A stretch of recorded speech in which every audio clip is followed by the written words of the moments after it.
The bus rattled like it had arthritis. Every bump on the road made the young seamstress clutch her leather sewing bag tighter, as if the bag might decide to leap out of the window and leave her behind. The bag wasn't just a bag. It was her business, her hope, her prayer book, her emotional support animal, everything wrapped in old leather and loose threads. She glanced at her reflection in the cracked bus window.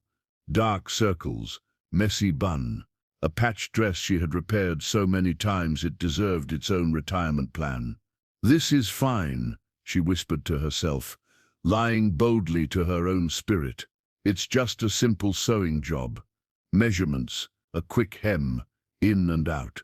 Her stomach growled in betrayal. She ignored it. She had sacrificed half a week's wages for the bus fare. Half. That meant oatmeal for dinner for the next 3 days. Maybe 2, if her mother didn't notice she was skipping meals again. But the job she was heading to? Big, important.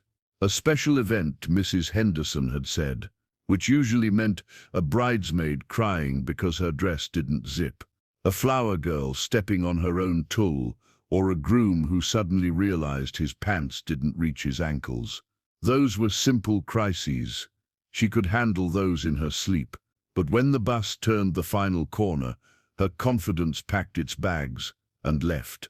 The estate rose ahead like a building that knew it was expensive.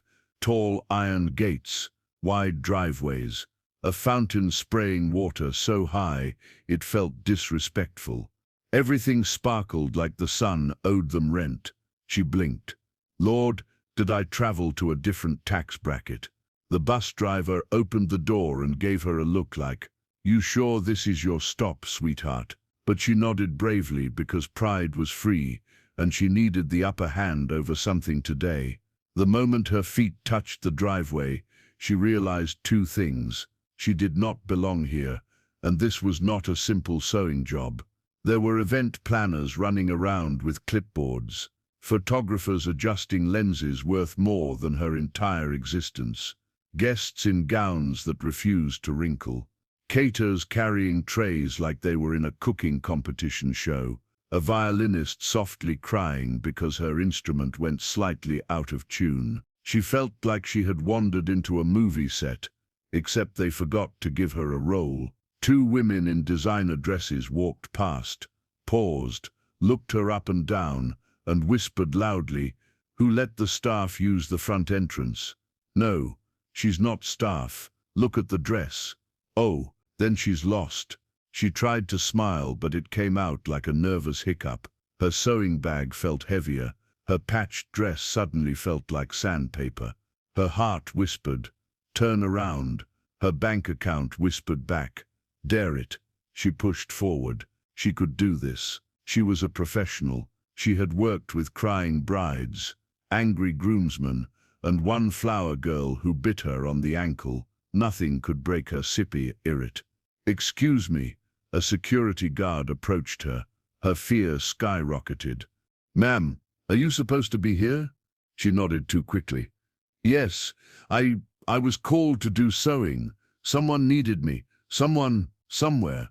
The guard stared at her as if trying to decide whether she was telling the truth or having a public mental breakdown. "Name?"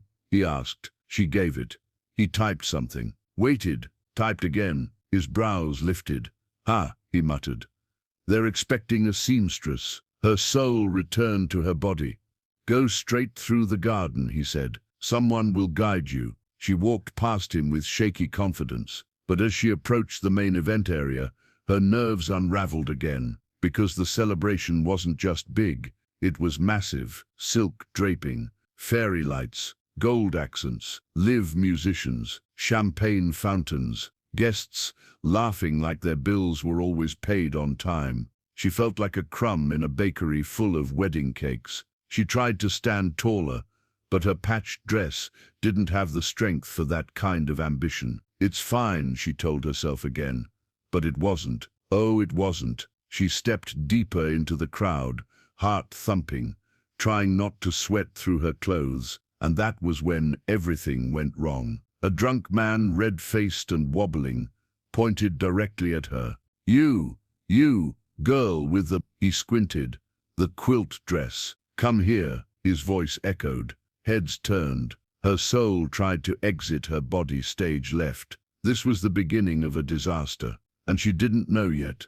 The event staff moved around her like she was invisible, which was honestly a blessing, because she wanted nothing more than to become air. She clutched her sewing bag like a shield, determined to find whoever had summoned her before the entire billionaire population of the city realized a broke seamstress had infiltrated their party. Deep breath, she whispered to herself, but her chest refused to expand. She looked around for someone, anyone, who looked like they might need sewing help. A torn dress, a loose button, a wardrobe emergency. Instead, every woman there looked like they had been ironed. Perfect hair, perfect gowns, perfect faces. No visible need for needle, thread, or divine intervention. Her hope crumbled. Then she saw it. A towering, elegant sign in gold letters, celebrating the union of two families. Oh no, no, no, no. She had not walked into a sewing job.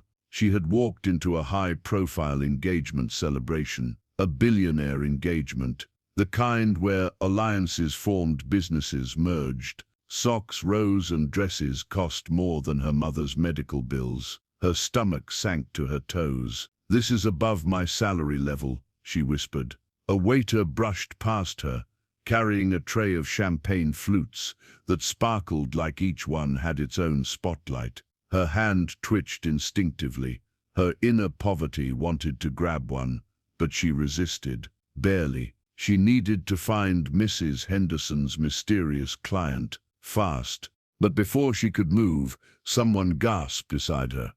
Look, two women in shimmering gowns elbowed each other. He's coming. She followed their gaze and froze. There he was, the man everyone in the garden seemed orbitally tied to. The host, the billionaire son. The reason this event pulsed with luxury, like it was breathing money. He walked with the confidence of a man born into influence, but shaped by something much harder. Tall, sharp suit, expression carved from frustration and duty. The heiress stood nearby, stunning, polished, glowing like she came straight out of a luxury commercial. Perfect match, perfect union. Perfect disaster for her, the poor seamstress trespassing on billionaire property. She tried to back away quietly before someone asked her to leave, but life said, "No, ma'am," because that was when a drunk guest intercepted her like she was a roadblock, a red-faced man in an overpriced navy suit, holding a drink like it was his best friend. "You," he barked. "You with the..." He squinted again. The patchwork situation. Patchwork situation. Her soul left her body. The surrounding guests turned, their expressions ranging from confused to amused, to judgmental enough to start a fire. The seamstress held her bag protectively. "Sir, I bring me whiskey," he ordered, slurring slightly. "The imported one, the good bottle, and hurry up." Laughter rippled around them. She felt heat crawl up her neck. "I'm not staff," she said quietly. The man snorted. "I'm not asking for your resume, sweetheart. I told you to get whiskey. Chop chop. And move your..." He gestured vaguely at her dress, sewing disaster out of the way. The laughter doubled. Someone took a picture. And someone, yes, someone, actually whispered. "Who invited that?" Her throat tightened. Her eyes stung. She tried to walk backward without drawing more attention, but her heel caught on uneven ground, and she stumbled. Her sewing bag slipped. Her breath hitched, and right before she hit the ground, strong hands caught her, hands that felt steady, firm, warm, hands she absolutely did not belong in. She looked up, heart stopping. It was him, the host, the billionaire, the man every camera was waiting to capture, now holding her, the seamstress who walked into the wrong universe. His gaze locked onto hers, dark, focused, startlingly gentle, and in that millisecond, she saw something behind his eyes, a man who desperately wanted out of his own life, but she didn't understand what that meant yet. For one long suspended second, Nobody moved. Not the orchestra, not the guests, not the waiters, balancing trays worth more than her rent. The entire garden froze the moment the billionaire caught the seamstress in his arms. She blinked up at him, stunned. He stared down at her, equally stunned, not because she fell, not because he caught her, but because catching her felt unexpected, wrong, right. All at once, his hand was firm on her back, warm enough to melt her thoughts into soup. She scrambled upright, cheeks burning. Sorry," she whispered. He didn't let go immediately. Then he did, slowly, carefully, like he wasn't used to touching fragile things. Before she could even breathe, the drunk guest stumbled forward again. "Oh, good, you caught your," he burped, "staff member." The seamstress felt embarrassment burn through her veins like fire. She wanted to vanish, evaporate, turn into a sewing needle and roll under a table. But the billionaire straightened slowly, turning to face the drunk man with an expression so cold the temperature dropped 3 degrees. "She's not staff," he said calmly. The crowd inched in closer, quiet, hungry for drama. "She's obviously," the drunk man waved his glass, "a seamstress or something." The seamstress held her sewing bag tighter. If humiliation had a flavor, it tasted exactly like this moment. "She's here for me," the billionaire said. People gasped. The seamstress' heart slammed into her ribs. For you," she stuttered. He leaned slightly toward her, just enough for only her to hear. "Don't panic," he murmured. "I need you to trust me for the next 60 seconds. She blinked, bewildered. "What? Why? I don't even—" But he didn't let her finish. His hand slid, slow, deliberate, down her arm until his fingers interlaced with hers. Her breath hitched. Whispers rippled across the crowd like a breeze. Who is she? Why is he holding her hand? Is he crazy? Is this planned? Then he leaned toward her ear, close enough that she felt heat rise up her neck. His voice dropped, low and urgent. "I need you to pretend to be my wife." Her knees almost buckled.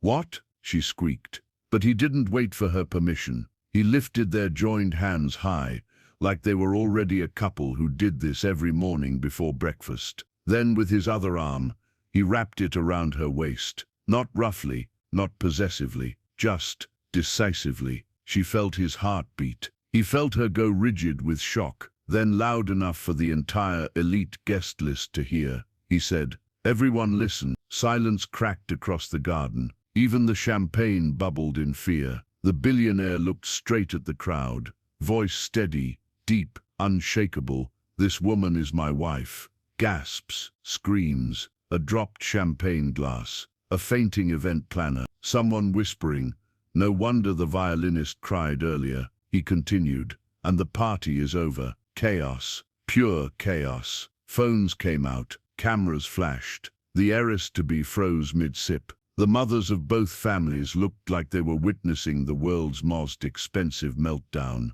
People whispered in 10 different languages at once. The seamstress, she died internally, de-eyed. She grabbed his arm, whisper yelling, "What are you doing? I'm not your—" He leaned in again, whispering, "Just breathe. If you run now, it'll be worse." She didn't know whether to faint or fight. The heiress stormed toward them, heels stabbing the grass. "This is your wife?" she snapped. The billionaire tightened his hand on the seamstress's waist, solid, unflinching. "Yes," he said simply. "And I love her." A collective gasp erupted. Someone in the back yelled, "I knew it." They did not. The seamstress made a choking sound. "You what?" But the billionaire only gave her a calm, maddeningly gentle look. It was a lie, a reckless lie, a nuclear bomb of a lie. And now the entire world believed it. Guests stared at her patched dress with newfound horror. People whispered. They laughed at her earlier, and now she's his wife? What a plot twist. She's going to be on TV. This is better than Netflix. And as the orchestra stopped mid-note, and the world tilted dangerously around her, she realized her life had just split in two, before this moment and after this moment. And what came next would change everything. People didn't walk. They hovered. Camera flashes didn't blink. They attacked. Whispers didn't spread. They raced like gossip athletes in a stadium. The billionaire kept her hand tightly locked in his, guiding her deeper into the chaos, with the confidence of a man who had absolutely lost his mind and was comfortable with that loss. Meanwhile, the seamstress looked like someone who had been kidnapped by destiny and dropped into a billionaire soap opera against her will. "Why would you say that?" she muttered, under her breath, smiling painfully as guests gawked at them. "Because it needed to be said," he replied calmly. "It did not need to be said. You could have said literally anything else." He shrugged. "I panicked." "That was panic? Controlled panic. There's no such thing." He flashed a tiny, unfairly charming smile. "Apparently there is." Before she could strangle him with her sewing bag, someone gasped loud enough for the entire party to pivot in their direction. His mother. She descended the porch steps like a woman who had raised a billionaire and survived it. Elegant, composed, deadly. Every step she took was a silent threat. "Oh no," the seamstress whispered, clutching his arm. "Oh yes," he muttered. His mother stopped in front of them, eyes cold, posture royal, voice smooth, like polished stone. "Explain." Just one word, not a sentence, not a question, a command. The billionaire smiled like a man waiting for lightning to strike him. "Mother, this is my wife." The seamstress felt herself shrinking. His mother's left eyebrow rose by 1 millimeter. That 1 millimeter carried the weight of 10 arguments, 3 missed expectations, 5 disappointments, and 20 years of parental pressure. "Your wife," she repeated, slowly, as if tasting the word and finding it offensive. The seamstress tried to speak. "I think there's a misunder." But he gently squeezed her waist. A silent, "Don't." His mother turned her attention fully to the seamstress. Her gaze swept over her patched dress, her worn shoes, her nervous grip on the sewing bag. The judgment was so palpable, the temperature dropped. "And what is your name, dear?" his mother asked, with a sharp but polite, tight-lipped smile. The seamstress swallowed. I'm. She's my wife," the billionaire cut in. "And that's all anyone here needs to know right now." Gasps erupted. Someone's jaw hit the grass. A woman dropped a shrimp. His mother blinked in disbelief. "That's all," she said coldly. "You married a woman in secret, brought her into a celebration meant for your engagement. And I'm supposed to just accept that?" He nodded, calm as a monk. "Yes." This time, even the DJ stopped breathing. His mother leaned in, voice lowered. "You do realize what you've done?" He gave the seamstress a sideways glance, a brief flicker of something warm. "Absolutely." The seamstress nearly fainted. Before his mother could continue interrogating them, the heiress-to-be stormed toward them, heels stabbing the ground, like she hoped the earth would scream. "Oh," she said, with a bitter laugh. "So this is the reason your mother and I spent months planning this." The seamstress wished she were invisible, or soil, or atmospheric dust. The heiress's perfectly manicured eyes landed on her dress. "Cute," she said, in a tone that meant not cute at all. The billionaire stepped in front of the seamstress slightly, as if shielding her. "There was never going to be an engagement," he said. The heiress narrowed her eyes. "Your father approved it." He shrugged. "I didn't." "And her," she snapped, pointing directly at the seamstress. "She's who you replaced me with." The seamstress almost choked. "I'm not. I don't. I wasn't." "But again," he interrupted, "she's my wife." The crowd collectively lost consciousness. Phones came out again. Hashtags were born. Paparazzi zoomed in from somewhere behind a plant. The seamstress wanted the earth to swallow her. But before it could, the billionaire turned to her and whispered, "Now we dance." "I can't dance," she hissed. "You don't have to. Just stay upright." "That's not comforting." Before she could run, he slid his hand into hers and guided her to the center of the party. The music shifted, soft, romantic, intentional. She stepped on his foot immediately. He didn't even flinch. "You're doing great," he murmured. "I'm doing terrible." "Same thing." She glared at him. He chuckled softly. Around them, people whispered like wildfire. "Is this real? He looks happy." "No, he looks insane. She's actually cute." And for a moment, just one, the seamstress forgot the crowd, forgot the humiliation, forgot the lie. She only felt the warmth of his hand at her back, the steady rhythm of his steps, and the terrifying, beautiful possibility that something had changed between them, something neither of them had planned. And then the music faded, the lights brightened, reality returned. He stepped back, still holding her hand. The music faded with the elegance of a dying phone battery. Couples on the dance floor slowly peeled away, pretending to mind their own business, but absolutely failing. Every pair of eyes tracked the billionaire and the seamstress like a live season finale unfolding in real time. The seamstress was still in his arms. He was still holding her waist like they weren't in the middle of a scandal. He was still looking at her like he wasn't the very reason her life had detonated. And she, well, she was still desperately trying to remember how to breathe. She stepped back shakily, clearing her throat. "I think I stepped on your foot 15 times. He nodded. "You did, and you're not mad?" "Mad? No." He tilted his head slightly. "Impressed? A little." She narrowed her eyes. "Is that another one of your rich people jokes?" He grinned. An actual grin. "It was very unfair." "No," he said. "That was a regular people joke. Rare skill of mine." She rolled her eyes, but it softened the panic simmering inside her. Just barely. Then reality struck her like a slap. "Everyone thinks we're married. That's because I told them we are. And you don't see the issue?" He paused. "Should I?" "Yes." His smile faltered for the first time. He shoved a hand into his pocket and sighed. "Look, I didn't plan any of this." "You don't say." He gave her a flat look. "I meant, I didn't plan to drag you into it." Her voice lowered. "Then why did you?" He hesitated. "Not the dramatic, slow-motion kind. The real kind. The kind where a man rethinks his entire existence before speaking." "You were being humiliated," he said, "and I couldn't watch that." She blinked. "Oh, but mostly." He paused again, this time longer. "Mostly," he said softly. "I was being forced into a future I didn't choose." The seamstress's breath caught.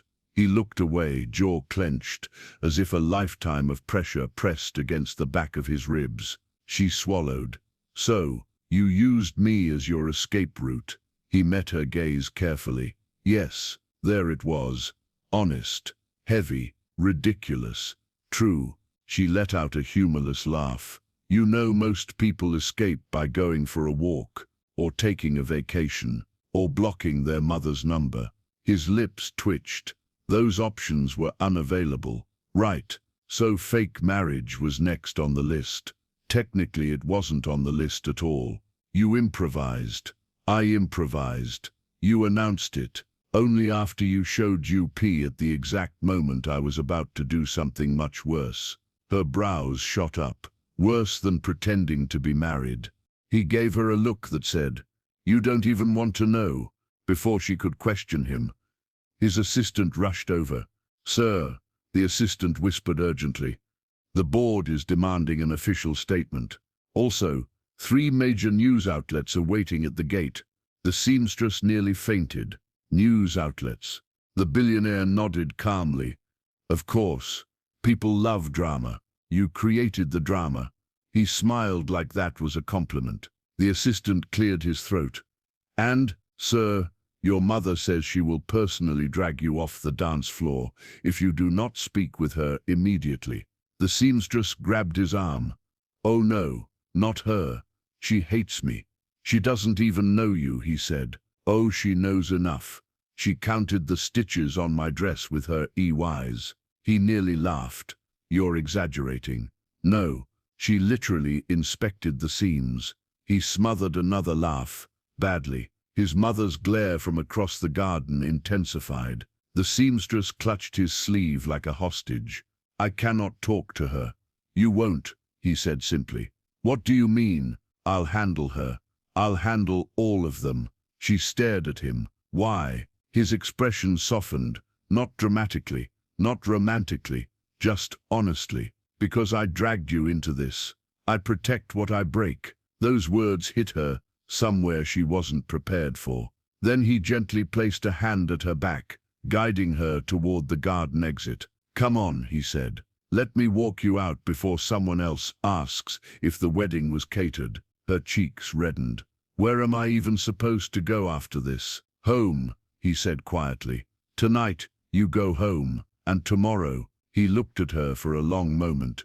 His voice dropped lower. "Tomorrow, you come back." Her chest tightened. "Why?" He held her gaze steady, unreadable, serious. "Because we need to talk about what happens next." She swallowed. "And what does happen next?" A slow, dangerous, quiet smile crossed his face.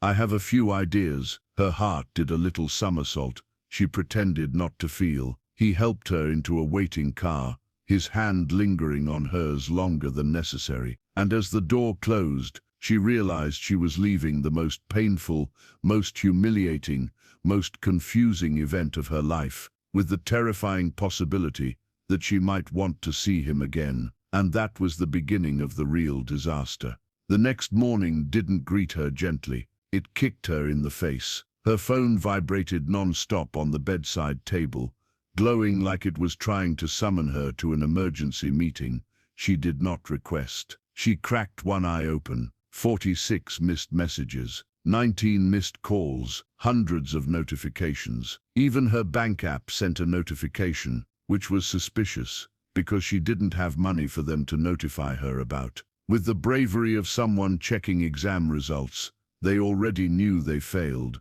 She unlocked her phone, and there it was, the video, the billionaire, holding her waist, her patched dress trembling, his lips forming the words, "This woman is my wife." It had 4.2 million views. 4.2 million. She almost threw the phone across the room. Her mother peeked in, weak from her lingering illness.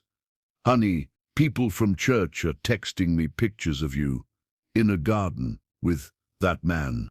The seamstress pressed a hand over her face. "It's not what it looks like. It looks like a wedding." It was not a wedding.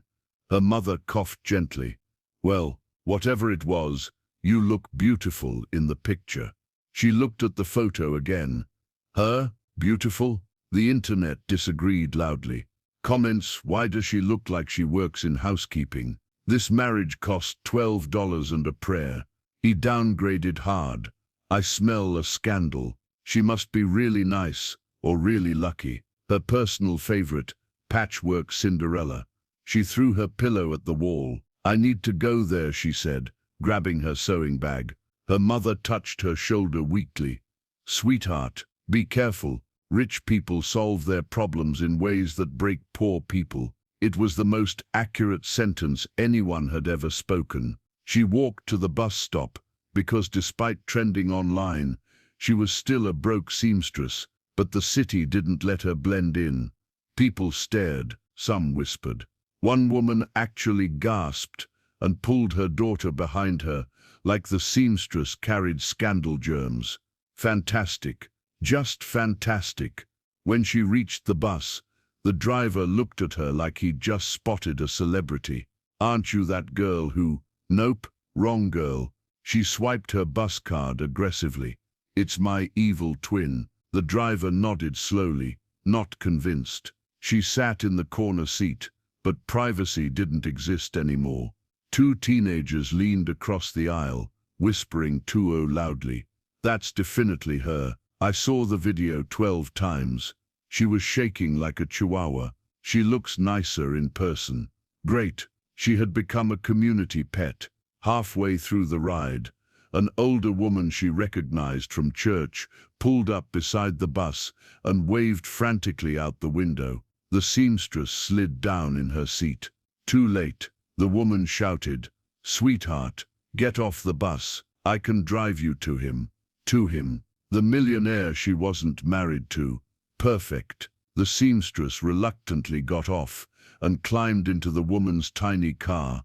For the next 15 minutes, she endured enthusiastic commentary. Everyone's calling it the romance of the decade. I knew he didn't love that other girl. She looked too shiny. And you, oh, you looked so humble. Men adore humble. Your children will be gorgeous. The seamstress nearly jumped out of the moving vehicle. When she reached the billionaire's estate, the illusion was gone. No music, no lights, no champagne towers. Just event staff rolling up carpets, catering vans reversing out, someone sweeping up broken glass, security guards muttering about guest behavior. It looked like the morning after a disaster movie. She walked up the steps, heart pounding harder with each one. What if he denied everything? What if he said she misled him? What if he blamed her? What if? The front door opened. He was there, not dressed like yesterday's prince of the party. Black t-shirt, grey joggers, barefoot, hair messy, face tired. A very human version of himself. He leaned on the doorframe, watching her like he'd been expecting her for hours. "You came," he said softly. "Of course I came," she snapped. "You ruined my entire life." One corner of his mouth lifted in amusement. "I wouldn't say ruined. You wouldn't, because you're rich." He opened the door wider. "Come inside." "I don't want to." But she walked in, anyway. The house looked different today. Too quiet, too real, too honest. He closed the door behind them. "So," he said, folding his arms, "we need to talk about what happens next." She hugged her sewing bag to her chest. "Yes, we do." He gave her a long, unreadable look. "Good," he murmured, "because things got more complicated this morning." She blinked. "How could they possibly be more complicated?" He hesitated, then said, "Someone came here looking for you." Her blood went cold. "Who?" He didn't break eye contact. "Someone who knows your mother's debt." Her heart stopped.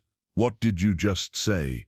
But before he could answer, before the explanation could shatter her, there was a sharp knock at the front door. He turned slowly, jaw tightening, eyes darkening. "That's them," he whispered. Her legs shook. He reached for the handle. The knock wasn't polite. It wasn't gentle. It sounded like someone trying to punch the soul out of the front door.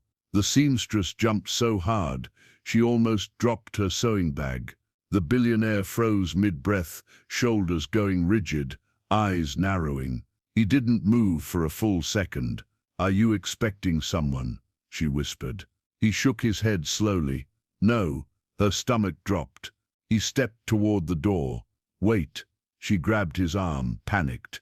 "If someone is here for me because of my mother's debt, what are you going to do?" He turned slightly, his face serious in a way she hadn't seen before. "Handle it." That's not an answer. It wasn't supposed to be. Another knock, harder this time. The wall actually trembled. The seamstress squeaked and shuffled backward until her back hit a shelf of perfectly arranged books. "Is that even legal knocking?" she whispered. "No. So they're criminals?" He gave her a look like, "Do you need me to confirm the obvious?" "Stay behind me," he said quietly, "and don't speak unless I tell you to." She blinked. "Why would I speak? I don't even want to breathe." He almost smiled but didn't. Instead, he rotated the lock and pulled the door open. A tall man stood outside, wide shoulders, dark jacket, expression stiff, eyes too sharp. The type of man you didn't accidentally bump into at the supermarket.